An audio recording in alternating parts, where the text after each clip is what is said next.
December 29க்கு பிறகு உங்களுக்கு ரொம்ப பிடிச்ச டிவி சேனல்ஸ், அதாவது Sun TV, Vijay TV, Zee Tamil போன்ற சேனல்ஸ் எல்லாம் உங்க டிவில தெரியாம போகலாம்.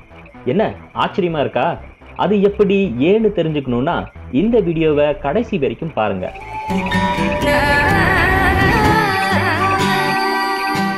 இந்திய தொலைத்தொடர்பு ஆணையம் ட்ராய் தரப்புல இப்ப புதுசா போட்டிருக்கிற ரூல்ஸ் படி பார்த்தீங்க அப்படின்னா, டிசம்பர் 29க்கு பிறகு நாம டிடிஹெச்சுக்கு பே பண்றதை விட அதிகமா பே பண்ண வேண்டி இருக்கும். அப்படி இல்லைன்னா நாம பே பண்றதுக்கு மிக குறைவான சேனல்ஸ் தான் டிவில தெரியும். இதனாலதான் சொன்ன நமக்கு பிடிச்ச பெய்டு சேனல்ஸ் எல்லாம் தெரியாம போக வாய்ப்பு இருக்கு அப்படின்னு. இப்பவே ஒரு சில டிஜிட்டல் செட்டாப் பாக்ஸ் வச்சிருக்கிறவங்களுக்கு சேனல் மாத்தும் போது டிவி கட்டணம் தெரியும். இதுக்கு காரணம் பிராட்காஸ்டர்ஸ் இனிமேல் தாங்களாவே கட்டணத்தை நிர்ணயிச்சுக்கலாம். ஸோ டிவி பார்க்குற நமக்கு எந்த சேனல் தேவையோ அதை மட்டும் தேர்வு செஞ்சு பார்க்கலாம்.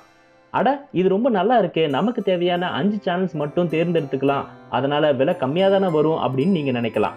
அப்படி கிடையாதுங்க. இப்போ உதாரணமா சன் டிவி பார்க்கணும்னா 20 ரூபாய் நிர்ணயிச்சிருக்கிறாங்க. வெறும் சன் டிவி மட்டும்னா 20 ரூபாய் பரவாயில்ல தான்.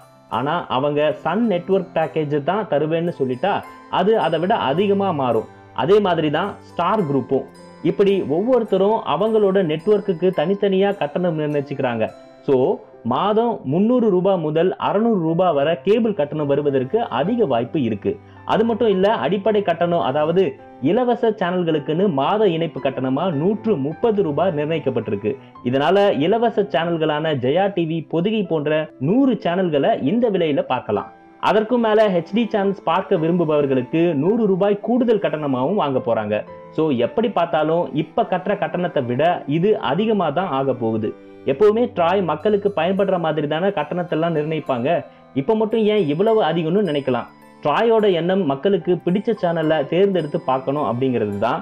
இதனால நாமளும் இந்த மாசம் ஐபிஎல் வருதா, அப்போ இந்த மாதிரி சேனல்லாம் வாங்கலாம், இல்லைன்னா அதுல மிச்சப்படுத்திக்கலாம் அப்படின்னு தேர்ந்தெடுத்து பார்ப்போம்.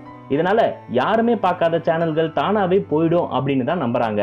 இன்னும் இது சம்பந்தப்பட்ட வழக்குகள் எல்லாம் நீதிமன்றங்கள்ல இருக்குது.